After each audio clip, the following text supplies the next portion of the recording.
all free men, wherever they may live, are citizens of Berlin. And therefore, as a free man, I take pride in the words, Ich bin ein Berliner. 안녕하십니까, 박사호입니다. 1963년 6월 26일 존 F 케네디 대통령이 베를린 장벽에서 행한 명연설입니다. 이빈 아인 벌리너라는 구절로 대표되는 냉전시대 가장 유명한 반공연설입니다. 케네디 대통령은 보스턴 액센트로 베를린 장벽이 공산주의의 실패를 가장 명백하고 생생하게 상징한다고 말했습니다. 베를린 장벽은 가족과 부부, 형제자매, 만나야 할 사람들을 갈라치는 그야말로 인류와 역사에 반하는 장애물이라고 했습니다. 소련이 점령한 동독이 자유를 찾아 탈출하는 이들을 막기 위해 베를린의 장벽을 세운 지 22개월 뒤에 행해진 연설입니다. 이 연설에서 유명한 또 다른 구절은 라스지 nach Berlin kommen, 공산주의자와 함께 일할 수 있다고 하는 사람들은 베를린에 와서 직접 보도록 하자는 구절입니다. 이 연설은 공산주의 압제에서 살던 동독 사람들 뿐만 아니라 소련 치하의 사람들의 희망을 주기 위한 것이었습니다. 존 F 케네디는 이 연설에서 2000년 전에 가장 자랑스러운 정체성 표현이 키위스 로마누스 숨, 나는 로마 시민이라는 구절이었다면 지금은 나는 베를린 시민이라는 표현이라고 말했습니다. 존 F 케네디 명연설의 명맥을 이은 것은 레이건 대통령이었습니다. 그는 1987년 6월 12일 베를린 브란덴부르크 문 앞에서 Tear down this wall, 베를린 장벽을 허물자는 연설을 했습니다.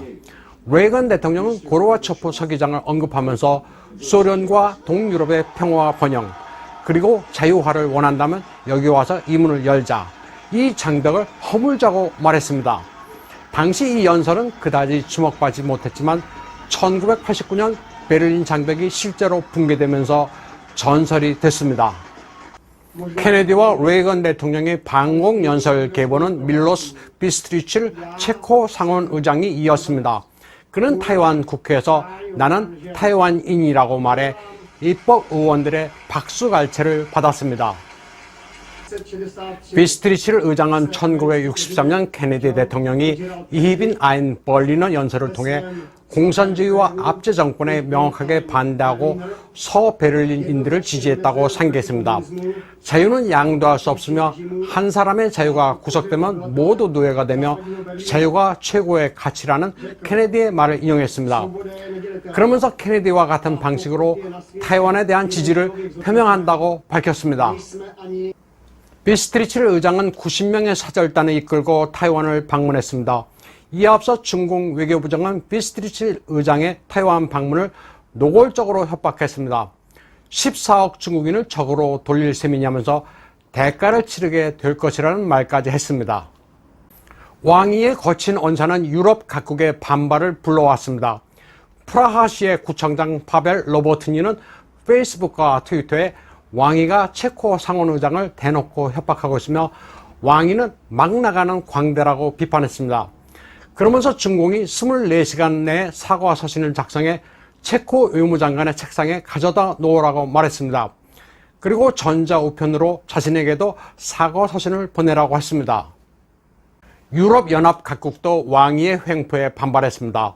독일 연방의회 외교위원회 의장 노버트 레트게는 타이완은 지도에 엄연히 있는 나라라면서 유럽 각국의 이 같은 인식 공유를 촉구했습니다. 왕위와 회담을 가졌던 독일 외무장관 하이코 마스는 체코 외무장관에게 전화를 걸어 그런 협박은 독일에서 통하지 않을 것이라고 말했습니다. 그리고 독일은 홍콩의 일국 양제가 회복되고 입법회 선거가 치러져 홍콩 국가안전법이 철회되기를 바란다고 밝혔습니다. 프랑스 외교부도 강경한 입장입니다. 유럽과 중공의 관계는 대화와 대등의 원칙에 입각해야 한다는 겁니다. 그러면서 프랑스도 체코의 편에 서겠다고 밝혔습니다. 슬로바키아의 주자나 카푸토바 대통령도 체코를 지지하며 중공의 위협을 받아들일 수 없다고 강조했습니다. 타이완과의 교류에 대해 협박하는 중공의 행태는 결국 자기 발등을 찍고 있습니다. 중국과의 자매 결연을 단절하고 타이베이시와 결연한 체코 프라하 시장 지데넥 흐리브도 교류 협력을 위해 타이베이시를 방문했습니다. 청천백일교와 체코 국기가 새겨진 마스크를 쓰고 타이베이 동물원을 찾았습니다. 흐리브 시장은 여기서 천산갑 2마리를 데리고 귀국해 체코에서 번식시킬 예정입니다. 흐리브 프라하 시장은 타이완과 각별한 인연이 있습니다. 타이완과 관련된 개인적인 기억들을 소중하게 간직하고 있습니다. 의사인 그는 2005년에 타이완 링커우의 한 병원에서 교환 학생 시절을 보냈습니다.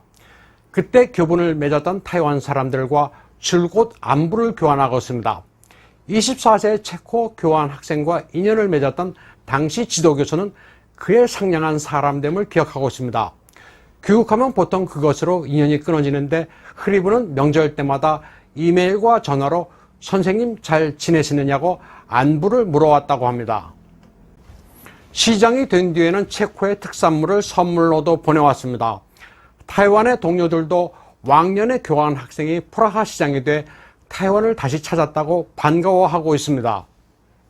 흐리브는 2020년 1월에 타이베이시를 찾아 교원 학생 시절의 동료 지도교수와 다시 만났습니다. 중공의 압력에도 불구하고 하나의 중국 원칙을 폐기한 그에 대해 타이완인들은 모두 고마워하고 있습니다. 체코 상원의장에게 너 선을 넘었어 라고 협박하는 왕위에 대해 당당히 맞서고 있는 체코의 모습을 두고 중화권에서는 샤오구와 따용, 국가는 작지만 용기는 크다고 격찬하고 있습니다. 약하게 보이는 나라는 대놓고 협박하는 중국 외교부는 그래서 대외 관계 파괴부로 불리고 있습니다. 오늘 방송은 여기까지 하겠습니다.